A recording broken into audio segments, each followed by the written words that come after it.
माता सबरी ने एक दिन भी निराशा नहीं पैदा की। गुरु ने कहा था प्रभु आएंगे, रोज वही दिनचर्या। लोग प्रश्न करते रहते हैं कि हमारे भजन में मन नहीं लगता। आप नियम से भजन करें, दिनचर्या आपकी टाइम से होनी चाहिए। जिस टाइम जो दिनचर्या उसी में, आप देखो उसमें आसक्ति हो जाएगी। अनंत ब्रह्मांडों का वो पिता है विश्वंभर, और हम उसके दास हैं। उससे भी बेपरवाह रहें तो अपने आप हाथ से आके पवा जाएगा वो।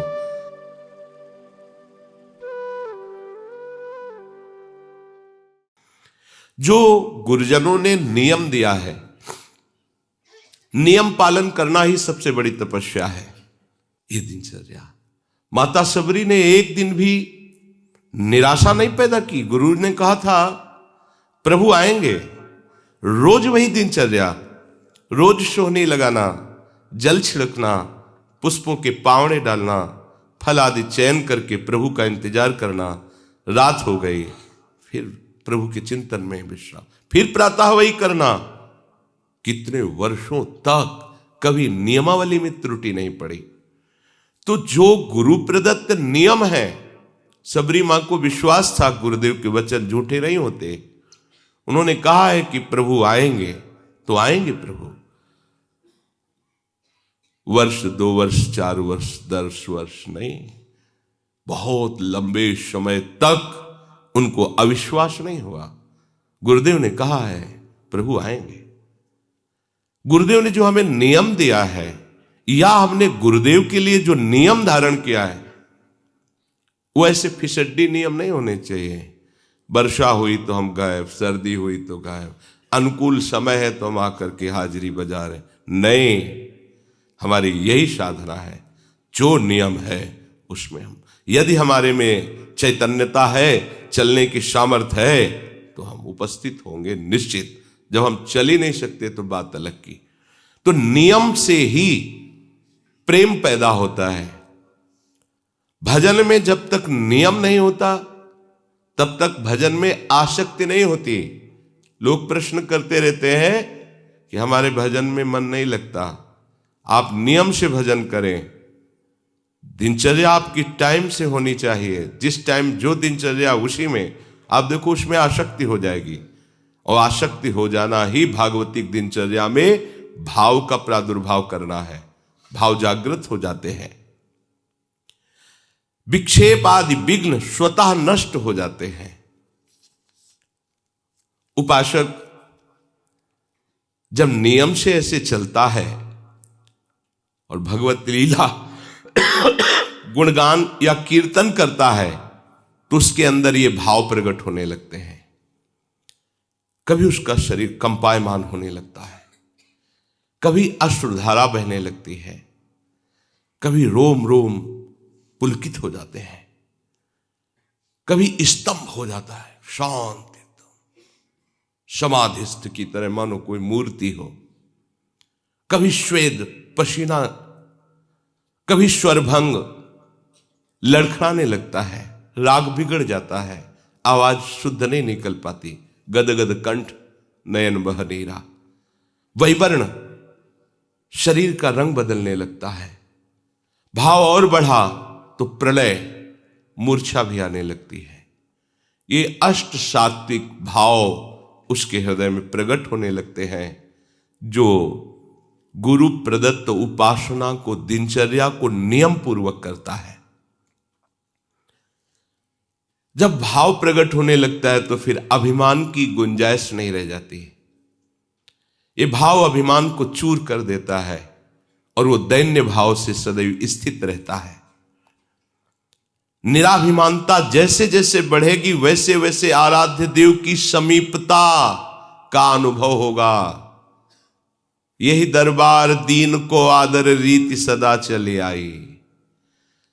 जैसे जैसे तुम्हारा अभिमान गलित होगा, दैन्यता बढ़ेगी, वैसे वैसे तुम्हारे हृदय में भगवत सानिध्य का अनुभव होगा। मेरे प्रिय लाल मेरे पास है, ऐसा अनुभव होगा। जैसे जैसे ये अनुभव होगा, वैसे वैसे देह के संबंधी रिश्ते नाते, जाति, कुल, मर्यादा, जगत का ये सब विस्मरण हो जाएगा, एक साथ सबका विस्मरण हो जाएगा। भगवत प्रेम में जगत की स्मृति की कोई भी जगह नहीं रहती, शरीर की स्मृति की कोई जगह नहीं रहती, भोग स्मृति की कोई जगह नहीं रहती। उसके हृदय में तो बस अपने प्यारे की स्मृति का राज्य होता है। हृदय स्मृति से भरा हुआ है, अपने प्रीतम की याद में डूबा हुआ है। प्रभु और माया ये दो पक्ष हैं। प्रभु में हमें यदि डूबना है तो संपूर्णतया माया का चिंतन त्यागना ही होगा, अनन्य चेताह बनना होगा, अनन्य चिंतन लाना होगा। अन्य चिंतन आने ही ना पावे। राग के कारण ही अन्य चिंतन हमारे हृदय में होता है। विषय तुम्हारे पास हो पर उसे भोगने की इच्छा ना हो, इसे वैराग्य कहते हैं। सब सामग्री, सब भोग आपके पास है पर भोगने की इच्छा नहीं, क्योंकि इच्छा तो प्रियालाल के चरणों में समर्पित हो चुकी है। जो चाहिए वो उसे प्राप्त हो रहा है। उनका स्मरण, उनका रूप, उनकी लीला, या प्राप्त करने की प्रबल इच्छा है। प्रबल इच्छा में ही ब्रह्मादिक के भोग सब विषम लागत ताई, प्रबल इच्छा में ही। और कहीं ये इच्छा मूर्तिमान स्वरूप धारण कर लिए है, अर्थात नाम चैतन्य घन होकर विराजमान है। अब लिखना नहीं पड़ रहा, नाम विराजमान, रूप की झांकी हो रही, लीला रसास्वादन में डूब रहा है। अब उसे कौन सा विषय आकर्षित कर सकता है? पर इस रस तक पहुंचने के लिए हमारे अंदर जो विषयों के प्रति प्रियता है उसे विचार के द्वारा नष्ट करना होगा। नहीं है सुख इनमें, चाहे जितना आप भोग लीजिए, नहीं है। एक दिन रुकना ही पड़ेगा आपको। आज ही रुक जाइए, समय बर्बाद मत कीजिए। अपने चित्त को चिंतन में तल्लीन कीजिए, प्रियालाल के, भोगों के चिंतन में नहीं। भगवत प्रेम के लिए वैराग्य अत्यंत आवश्यक है। वैराग्य सही माने में प्रेम में ही होता है। पहले स्थूल वैराग्य, प्रगट में वैराग्य, पर सूक्ष्म में महत्व बुद्धि बनी हुई है भोगों में। पर जब प्रभु का प्रेम प्रकट होता है तो वो भी नष्ट हो जाती है। अब चराचर जगत में अपने प्रीतम के सिवा और कोई इच्छा नहीं रह गई। अपने प्रीतम से बढ़कर कुछ अच्छा नहीं लग रहा। अब ये सच्चा वैराग्य है। इसके लिए कभी किसी से दो ये शब्द मत कहना। ये महापुरुषों के वचन है। दो ये कहना मृत्यु के समान है उपासक का। आचार्यों ने आज्ञा की है कि भिक्षान्नम औषधम, प्राणों का पोषण। अगर वैरागी हो, विरक्त मार्ग के पथिक हो तो भिक्षान्न से करो। माधुकरी वृत्ति, आकाश वृत्ति, इन वृत्तियों का सेवन वैराग्यवान उपासक करता है। पर दो अन्य जगह इसका प्रयोग नहीं हो सकता।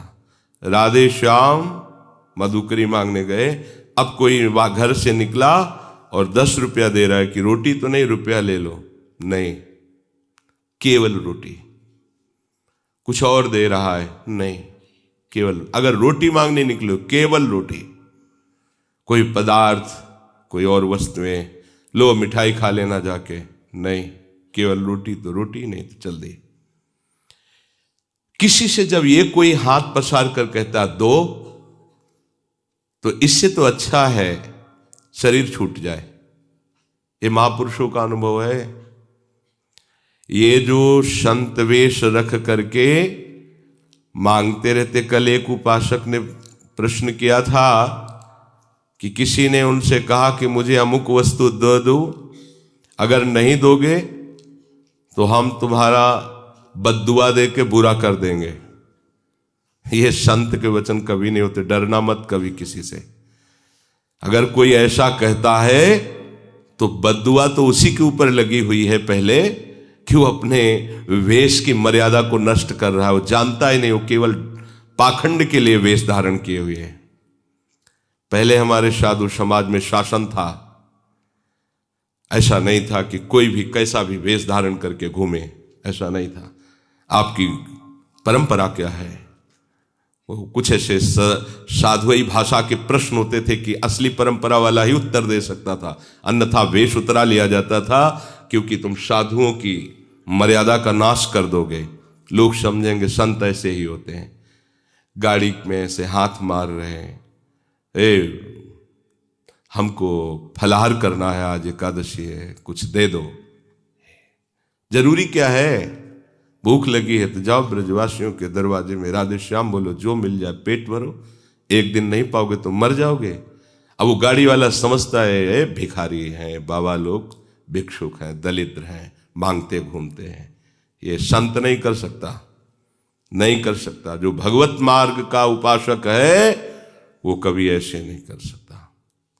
अगर ऐसे करता है तो या तो अपनी महिमा को नहीं जानता कि जिस मार्ग में है, और या पाखंडी है। कहावे मोर दासा, करे तुच्छ नरन के आशा, तो कहो कहां रहा विश्वासा। ये विश्वास का मार्ग है। अरे मंगिबो भलो न बाप सो जो प्रभु राखे टेक, अपने आराध्य देव की। अरे आराध्य देव से भी ठसक में रहे। जैसे बच्चा कहता मुझे दूध नहीं पीना, तो ये मां की पीड़ा है, वो 100 बार मनाएगी और दूध पिलाएगी, क्योंकि मां है। बच्चा मां को झिड़क दे, नहीं पीऊंगा दूध, वो फुसलाएगी, पी लो।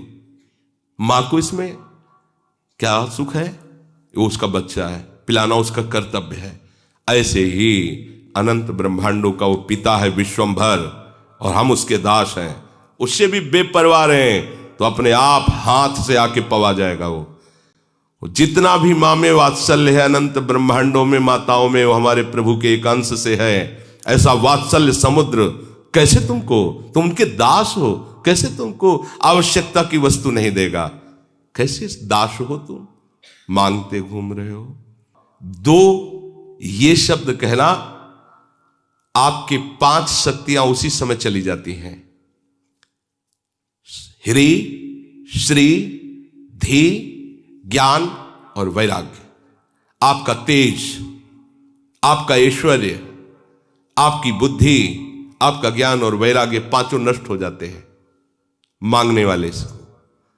मांगने के संकल्प से ही तुम्हारे अंदर मलिनता आ जाएगी। इसलिए भगवत मार्ग के उपासक को मांगना बड़ा भारी पाप है। मांगना शब्द मृत्यु है, नहीं मांगना। अगर मांगना है तो एक केवल आदेश है, रोटी मांग सकते हो अपने उदर पोषण के लिए, बस। वो भी एक जगह नहीं, 5-7 घरों से। कोई एक जगह बैठाल के पवाना चाहे तो नहीं पाना चाहिए, 5-7 घरों से। या फिर आकाश वृत्ति है और निर्मल वृत्ति, माधुकरी वृत्ति से भी श्रेष्ठ है आकाश वृत्ति। प्रभु जो दे देते हैं, हम कोई चेष्टा नहीं करते, प्रभु जो दे देते हैं उसी से भरण पोषण हो रहा है। रात दिन भजन करो, कोई चाह नहीं, कोई मांग नहीं। उपासक जब विषयी पुरुषों का संग करने लगता है तो उनसे भी नीचे वो गिर जाता है, उनसे भी नीचे गिर जाता है। क्योंकि उनके अंदर तो ये होता है कि मैं विषयी हूं, मैं नीच हूं, ये शांत है, ये भाव तो रहता ही है। लेकिन वो जो मैं वैरागी हूं, विरक्त हूं, शांत हूं, वो जब उनके संग से नीचे गिरने लगता है तो बहुत बुरी दशा को प्राप्त होता है। हमें प्रभु के मार्ग में आगे बढ़ना है। भोगी पुरुषों के शरीरों में भोग के परमाणु होते हैं, इसलिए उनसे संभाषण, उनका स्पर्श करना, उनको अपनी गोष्ठी में बैठालना, ये बहुत हानिकारक है। भोगी पुरुष, गृहस्थ है, भगवत भक्त है, वो नहीं। जिनका केवल भोग ही लक्ष्य है, रुपया पैसा वाले हैं, आकर हमें कुछ पैसा देंगे, रुपया देंगे, हमारी आवश्यकताओं की पूर्ति होगी, इसलिए हम उनकी सेवा करें, उनके आगे चाटुकारिता करें, बिल्कुल नहीं। उपासक को कभी अभिमानिनते न्यारे, ऐसा नहीं होना चाहिए। एक संत गंगा किनारे मिले थे, बोले हम केवल 30 मिनट के लिए भिक्षुक होते हैं, इसके बाद इतने बड़े बादशाह होते हैं कि हमारे समान ब्रह्मा को भी सुख नहीं है। देवराज भी इंद्र हमारी गुलामी करने के लिए तरसता है, हम ऐसे बादशाह हैं। 30 मिनट के लिए केवल हम भिक्षुक होते हैं, गए रोटी मां, इसके बाद बादशाह है, कोई भी चाह नहीं, चिंता नहीं, मनुआ बेपरवाह, एकमात्र परमात्म चिंतन में, विषयी पुरुष का आसंग नहीं। कोई तुमसे संभाषण करना चाहता है और आपको दृष्टि में लग रहा है कि भजन विहीन है, नहीं, संभाषण नहीं करना। यदि हम भक्ति मार्ग में आगे बढ़ना चाहते हैं, जहां दुख का प्रवेश ही नहीं, ऐसे सुख की प्राप्ति के लिए, तो सुने न काहू की कही, कहे न अपनी बात, नारायण वारूप में मगन रहे दिन रात। किसी की नहीं सुनना, अपने हृदय की बात किसी से नहीं कहना। अगर बात ही करना है तो अपने हृदयनाथ से बात करो, वो सुन रहे। बस उन्हीं के नाम, उन्हीं के रूप में रात दिन उपासक डूबा रहे। मुख से बोलने के पहले विचार करो, आपके आराध्य देव संबंधी वार्ता है या माया संबंधी, किसी वस्तु, व्यक्ति, स्थान की प्रशंसा या निंदा, ये सब माया जनित है। किसी वस्तु, व्यक्ति, स्थान की प्रशंसा या निंदा, ये सब माया जनित है।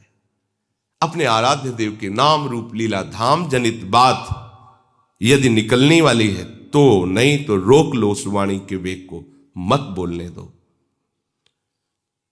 जो तुम अपने आराध्य देव से भिन्न चर्चा करते हो तो कैसे उपासक तुम हो? यदि आराध्य देव की शिवा बात करते हो तो आराधना किसकी कर रहे हो? प्रपंच की या प्रपंच से अतीत परमात्मा की? अगर प्रभु के उपासक हो तो प्रभु की चर्चा करो, प्रपंच के उपासक हो तो करो प्रपंच की चर्चा। दुनिया का चिंतन, दुनिया की बात और दुनिया की क्रियाएं देखना और करना, यह संसारी पुरुषों में होता है, उपासकों में नहीं। दुनिया का चिंतन, दुनिया की बात, दुनिया की क्रियाएं या क्रियाओं में दोष दर्शन, गुण दर्शन, यह संसारी पुरुषों के द्वारा होता है, उपासकों के द्वारा नहीं होता। तुम दरिद्र नहीं हो, तुम महाधनी हो। दरिद्र वो है जो भोगों की वृत्ति में भोगों को भोगता हुआ भी तृप्ति का अनुभव नहीं करा, और भोगो, और वो दरिद्र है, वो भिखारी है। करोड़ों रुपए फिर भी करोड़ों की चाह है, बड़ा भिखारी है। साधु दरिद्र नहीं होता, साधु भिखारी नहीं होता। साधु भगवदानंद का धनी होता है, नाम धनी होता है। कबीरा सब जंग निर्धना, धनवंता नहीं कोय, धनवंता सोई जानिए, जाके राम नाम धन होए। प्रभु का नाम रूपी धन है, वो धनी है। विषयों में फंसा हुआ अपने को धनी मानता है, नहीं, वो दरिद्र है, समझ नहीं पा रहा। कितनी दरिद्रता अंदर बढ़ गई, करोड़ों अरबों है, फिर भी खरबों की तरफ बढ़ती जा रही, बढ़ती चली जा रही। और ये धनी अब जीने की इच्छा का भी त्याग है, मरण के भय का भी त्याग है। कोई लाभ हान, कोई सुख दुख, कोई मान अपमान का प्रभाव नहीं, निरंतर अपने आराध्य देव के नाम में डूबा हुआ है। स्वभाव को यदि नहीं बदल पाए तो तुम पशु हो, उपासक कहां हो? महापुरुषों के वचन है, जो अपने स्वभाव पर शासन नहीं कर पाया वो पशु है, उपासक नहीं है। अपनी आदत, अपने स्वभाव को अपने आराध्य देव की अनुकूल बनाना, ये उपासक का लक्षण है। श्री कृष्ण अनुकूलेन प्रतिकूलस्य वर्जनम। पागलों की तरह जो सामने आया बस उसी में राग कर बैठे, ये उपासक का लक्षण है। ऐसे को किसी में भी अनुराग नहीं होता, ये केवल अपनी वासनाओं का पोषण करते, चाहे जिस भेष में हो। महापुरुषों के वचन कड़वे जरूर लगते हैं, लेकिन ये वो सुदर्शन चूर्ण है जो जड़ से भवरोग रूपी बुखार को नष्ट कर देता है। संसारी बातों से, संसारी वस्तुओं से, संसारी पदों से आज तक किसी को सुख शांति मिली है क्या? चाहे वो किसी भी पद में हो। सांसारिक बातों से, सांसारिक पदवियों से, सांसारिक भोग सामग्रियों से आज तक किसी को सुख मिला है क्या? शांति मिली है क्या? वैराग्यवान को जो आनंद है वो ब्रह्मा जी देवराज इंद्र को भी आनंद नहीं है, वैराग्य का आनंद। फिर अनुराग की तो बात ही जाती, वो तो इसके आगे की बात है। जन्म जन्मांतरों से हमारा विषयों में अनुराग रहा है, इसी अनुराग के चक्र को तोड़कर प्रभु से अनुराग करना, यही तो हमारी साधना है, यही हमारी साधुता है, यही हमारा भगवत मार्ग है। प्रभु में अनुराग हो जाना, संसार के राग का नाश हो जाना। कोई भी संसार का पदार्थ नित्य नहीं है, कोई भी संसार का संबंधी नित्य नहीं है, कोई भी संसार का पद नित्य नहीं है, या नित्य है, नष्ट हो जाएगा। क्यों प्यार करते हो? ये रागियों को समझ में नहीं आ गए, वैरागियों की बात है। किसी भी वस्तु से, किसी भी व्यक्ति से, किसी भी पद से अपना संबंध नहीं है, तभी परम पद के अधिकारी। ये भागवत पार्षद बनने का सिद्धांत है, ये प्रिया सहचरी बनने का सिद्धांत है, ये उस चिदानंद सुख की प्राप्ति का सिद्धांत है जहां दुख का लेश मात्र भी नहीं है। यदि प्रभु के नाम में तुम्हारा प्रेम नहीं हुआ, प्रभु के रूप में प्रेम नहीं हुआ, प्रभु के धाम में नहीं प्रेम हुआ, तो घर छोड़ दो, कपड़ा छोड़ दो, चाहे जहां घूमो, कुछ नहीं मिलने वाला। अपने को आत्मज्ञानी कहो, भगवत प्रेमी कहो, बैरागी कहो, त्यागी कहो, कुछ नहीं मिलने वाला। हमें सतत जहां भी हैं, जैसे भी हैं, भगवत चिंतन करना है। भगवत चिंतन ही तुम्हें स्थिति प्रदान करेगा। ये घर द्वार छोड़ देना, कपड़े बदल लेना, इससे ही केवल काम नहीं बनेगा। भगवत चिंतन कितना बढ़िया अवसर दिया है, रात दिन उन्हीं की चर्चा, उन्हीं की लीला गुण गायन और उन्हीं के धाम में रह रहे। अब बात न बनी तो फिर नहीं बनेगी, बार बार तो बनत नहीं, यह संजोग अनु बहुत बढ़िया संजोग बना दिया है। भगवत प्राप्ति का बहुत सुंदर संयोग बन गया है। जब इन सबको छोड़ करके आगे बढ़ता है उपासक, तो प्रतिष्ठा कर उसके सामने खड़ी हो जाती है, मान सम्मान प्रतिष्ठा। इस किले को तोड़ना बहुत मुश्किल है। संसार का चिंतन, संसार की भोग सामग्री, संसार की पद प्रतिष्ठा आदि को जो धूल धूसरित कर देता है, वही भगवदानंद में स्थित होता है। तो ये आखिरी किला है, मान बढ़ाई कीर्ति प्रतिष्ठा। अगर उपासक सावधान नहीं रहा तो इस किले को नहीं तोड़ पाता। अच्छे अच्छे इस किले में फंस जाते हैं, फिर पूरा जीवन यही होता कि इतनी इज्जत बन गई है, अब कुछ भी हो इतनी इज्जत तो नहीं जानी चाहिए। हजारों लोग हमारा सम्मान करते हैं, लोक लोकांतर में हमारा यश है, अब ये नहीं जाना चाहिए कुछ भी हो जाए। इसी से पाखंड धीरे धीरे आने लगता है। पाखंड को अवसर मिल जाता है अंदर प्रवेश करने का। प्रतिष्ठा की भी चाह मिटानी होगी, आई हुई प्रतिष्ठा को स्वीकार नहीं करना होगा। अगर उसे अपने में गुण मानकर स्वीकार किया तो आप इस प्रतिष्ठा रूपी किले के अंदर फंस जाएंगे और निज महल में पहुंचने में बाधा पहुंच जाएगी। इसलिए जो बहुमान करे को मेरो, कि ये बहुमानत ना ही बड़ाई नहीं मानना। और है क्या तुम्हारे अंदर, किस बात की बड़ाई? अरे प्रियालाल कृपा करके धाम में वास दिए, प्रियालाल कृपा करके परमार्थ में चला रहे, प्रियालाल कृपा करके अपने नाम वाणी का चिंतन मनन करा रहे हैं। अगर कुछ बोल रहे हो तो उनकी कृपा से बोल रहे हो। तुम क्या हो? वो अभी चाहे तो जबान लड़खड़ा कर बंद हो जाए, जीवन में एक अक्षर ना बोल पावे। तुम्हारी सामर्थ्य है? कोई सामर्थ्य नहीं। एक रोम झड़ना है तो उसे तुम नहीं रोक सकते हो, फिर तुम कितने सामर्थ्यवान। ये प्रतिष्ठा उन्हीं की हो रही है।